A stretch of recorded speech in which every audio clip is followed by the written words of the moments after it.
क्या करूं क्या ना करूं समझ नहीं आ रहा। सफलता किसे माना है आपने?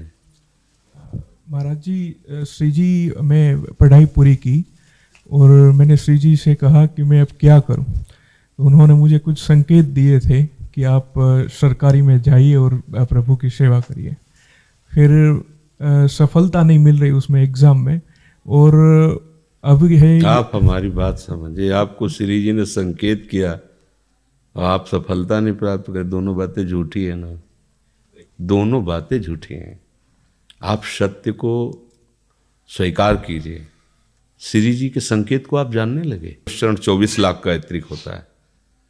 उन्होंने एक पुरस्करण किया, 2 पुरस्करण किया, एक बार भी कोई धन की प्राप्ति नहीं हुई। आखिरी में उन्होंने संन्यास लिया। जो संन्यास लिया, माता गायत्री प्रकट हो गई। उनका अब इंद्रासन भी मांगो तो आपका, तो बोले अब क्या जरूरत है, अब तो वैरागी हो गया, विरक्त हो गया। माता पिता भी पधार गए, उनकी सेवा के लिए अर्थ चाहना। 23 पुरस्करण किए तो आप तब नहीं आए। तो उनका तुम्हारे अनंत जन्मों में ऐसे 24 महापाप थे जिनके कारण मैं नहीं आ पा रही थी। अब वो 23 पुरण से चरण से नष्ट हुए, पुरस्करण से, और 24वां तुमने संन्यास लिया। तो अब आप जो चाहो पर, बोले अब चाहिए ही नहीं क्योंकि अब सन्यासी हो गए, अब तो ब्रह्म प्राप्ति के लिए। तो इससे आभास होता है कि अगर हमारा बुरा प्रारब्ध है तो हमको भोगना पड़ेगा।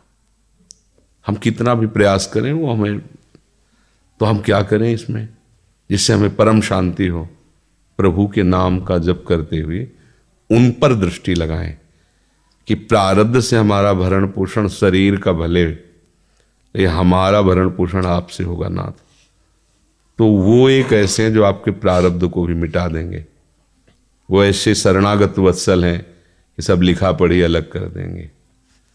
सुदामा जी को दरिद्रता का योग था। ऐसी दरिद्रता कई कई दिन तक भिक्षा नहीं मिलती थी। ये जितने भी चरित्र हमारे लिए उदाहरण है। मांगने जाते थे तो मांगने से भी नहीं मिलता था कई कई दिन। एक दिन उनकी पत्नी ने कहा कि हमारा आपका तो चरणामृत से भी गुजारा 2 दिन 3 दिन हो, 4 दिन हो, छोटे छोटे बच्चे तो मर जाएंगे ऐसे। कुछ तो उन्होंने कहा श्री कृष्ण के सिवा हमारा कोई नहीं। अब हम क्या कर सकते हैं। प्रारब्ध जब बिगड़ता है ना, वो कोई सफलता नहीं होने देता। तो एक दिन श्री रुक्मिणी जी प्रसाद ठाकुर जी को भोग पा रही थी, वो ऐसे रोक दिए, उदास हो गए। तो उनका प्रभु ऐसी स्थिति हमने जब जब आपकी देखी, तो किसी भक्त को जब कष्ट होता है तब आपको ऐसे देखा है। कौन सा भक्त है और क्या कष्ट है? तो का एक सुदामा नाम के हमारे मित्र हैं, कई दिन से भोजन भी उनको, प्रभु आपके मित्र और मैं आपकी दासी, महालक्ष्मी का अवतार रुक्मिणी, आप हुक्म कीजिए, लोक लोक की संपत्ति वहां। बोले उसको चाह नहीं है, हमारे मित्र को चाह नहीं है, और चाह ना होने पर हम विवश हैं। अगर वो चाह कर ले तो सारी व्यवस्था हो जाए। बोले पैदा करो जाके चाह। बोले उनके हृदय में तो नहीं पैदा कर सकते, हम भी, क्योंकि जिस हृदय में भगवान का आश्रय और निरंतर चिंतन है वहां माया की चाह नहीं होती। बोले उनकी पत्नी के हृदय में, बोले प्रयास करते हैं जाके। भगवान संत वेश में गए, भिक्षाम दे, वो निकली। अतिथि का सत्कार करना गृहस्थ का धर्म होता है। हाथ जोड़ा और कहा हम असमर्थ हैं, आपको भिक्षा नहीं दे सकते। क्यों? बोले हम अपवित्र हैं, हमारे ऊपर सूतक लगा हुआ है। किस बात का सूतक? हमने एक पुत्र जन्मा है। तो ठीक है हम 10-12 दिन बाद आ जाएंगे। बोले नहीं, आजीवन अपवित्र रहेंगे। वैसा कौन सा? बोले दरिद्रता रूपी। विद्वान की पत्नी है तो ऐसे उनका दरिद्रता रूपी पुत्र का जन्म, अर्थात सीधे ये कि मैं नहीं दे सकती या देने योग्य नहीं, ऐसा न कहीं कहा, मैं अपवित्र हूं। तो कहा दरिद्र कैसे हो सकती हो? जिनके पति के मित्र द्वारिकाधीश भगवान श्री कृष्ण है, वो दरिद्र कैसे हो सकता है? एक बार कहो ना अपने पति से। चले गए। जो सुदामा जी आए तो उन्होंने कहा कि देखो आज एक अतिथि आए थे, उनको मैं कुछ नहीं दे पाई, मुझे बहुत कष्ट है। कि मेरे पुत्र और आए हुए अतिथि का भी हम स्वागत नहीं कर सकते, उनका भरण को। आपके मित्र द्वारिकाधीश प्रभु श्री कृष्ण, सुदामा जी ने कहा, बोले चले जाओ ना, वो कुछ न कुछ सहयोग कर देंगे। तो बोले हम ऐसे मित्र नहीं बनाए कि वो हमारा सहयोग करें, कभी नहीं, मर जाऊंगा, पर उनसे ये नहीं कहूँगा कि आप हमारा। बोले मत कहना, दर्शन के लिए तो चले जाओ, वो सुना है इतने उदार हैं कि वो जाने पर ही दे देंगे।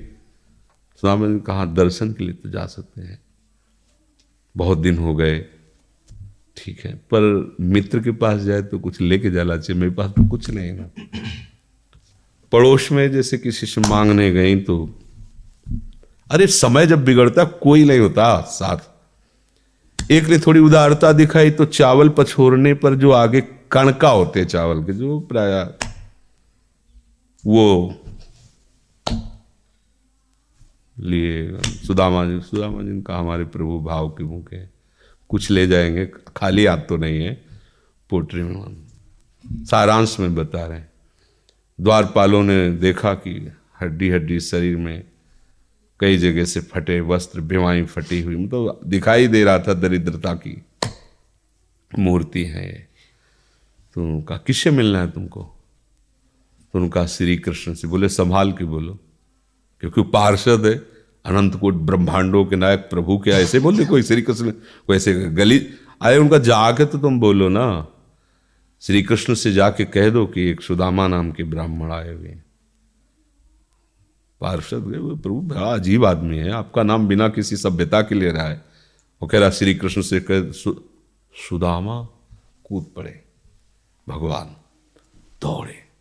वो पार्षद वो सब कि ब्रह्मा जी शंकर जी आते हैं तो वहां खड़े रहते हैं घंटों, भगवान ऐसे भागे जाके। सुदामा जी को पता था ना, हमारे रुक्मिणी जी के महल में रुक्मिणी जी के पलंग पर बैठाते हैं, स्वयं चरण पखारते हैं सब। अब ये वैभव, क्या हालचाल है, कैसे हो? प्रभु आप सब जानते हो, आपकी बड़ी कृपा है। तो ब्याह हो गया, हाँ ब्याह भी हो गए, बच्चे भी हो गए।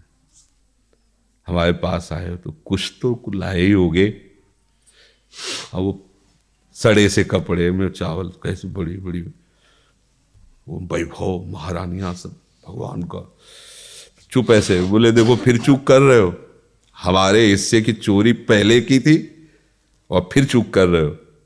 और उन्हें हिम्मत नहीं पड़ रही थी, इतने महामहिम प्रभु को कैसे हो तंदुर। भगवान ने ऐसे छीला, ओहो आज तक मुझे ऐसा स्वाद नहीं मिला। भगवान बड़ाई कर रहे, देखो रुक्मिणी जी की आंखों में आंसू आ गया उधर से। भगवान पकड़ लिया हाथ, बस प्रभु हम आपकी सिवा नहीं रह सकती। और भगवान तो सुदामा जी का स्वागत सम्मान कुछ दिन, अच्छे कपड़े पहनाए। जब चलने लगे ना तो भगवान की तरफ वो देखते, मतलब कामना नहीं, पर कि देखा पत्नी कह रही थी जाओगे कुछ लोग कुछ, चले प्रभु, हाँ ठीक है, इधर से ऐसे चले जाना, हाथ भी खाली। प्रभु ने कहा देखो ये कपड़े जो है ना महंगे हैं, रास्ते में तुम्हें चोर बदमाश तुम अपनी पोशाक पहने इनको उतार दो। बोले बड़ी कृपा, कपड़े भी उतार दिए और रास्ते में सोचे देखो निगेटिवली सोच रहे, मेरे श्री कृष्ण मुझे कितना प्यार करते हैं। उन्होंने इसीलिए नहीं दिया कि दरिद्र कहीं संपत्ति पाकर मतवाला होकर मुझे भूल न जाए, मुझे कितना प्यार करते हैं। प्रभु के प्यार में मगन होकर सुदामा पूरी खड़ी जैसे द्वारिका। तो उनको भ्रम हुआ कि मुझे लगता है चलते चलते मैं पुनः द्वारिका आ गया। तो आप पूछ रहे हैं कि ये किसका है? भगवान के पास विधाता है उनका। प्रभु ये तो गलत हो गया, इनके भाग्य में हमने लिखा था क्षय श्री, ऐश्वर्य का नाश, जीवन में नहीं ऐश्वर्य, क्षय श्री। भगवान ने उसका उल्टा कर दिया यक्ष श्री। जैसे कुबेर का अथाह धन का खजाना, त्रिभुवन का खजाना वही है कुबेर के पास, ऐसे कुबेर का खजाना यक्ष श्री। तो कहा प्रभु, तो उनका इन्होंने एक पुण्य किया है, अनंत ब्रह्मांडों के समस्त जीवों को तृप्त कर दिया है। प्रभु खुद को खाने को लिए तृप्त गए, बोले मेरे रोम रोम में करोड़ करोड़ ब्रह्मांड वास करते हैं और इनके तंदुलों से मैं तृप्त हो गया, अनंत ब्रह्मांडों का भंडारा हो गया, उसका जो पुण्य होता है लिख दो इनके भाग्य में। अब किसी की चलेगी प्रभु के आगे? तो एकमात्र प्रारब्ध को मिटाने वाले भगवान है, कर तुम अकर तुम अन्यथा कर तुम। तो आप भगवान की शरण होकर उनका नाम जप कीजिए और उनसे प्रार्थना कीजिए कि आपको उचित लगे तो समस्या का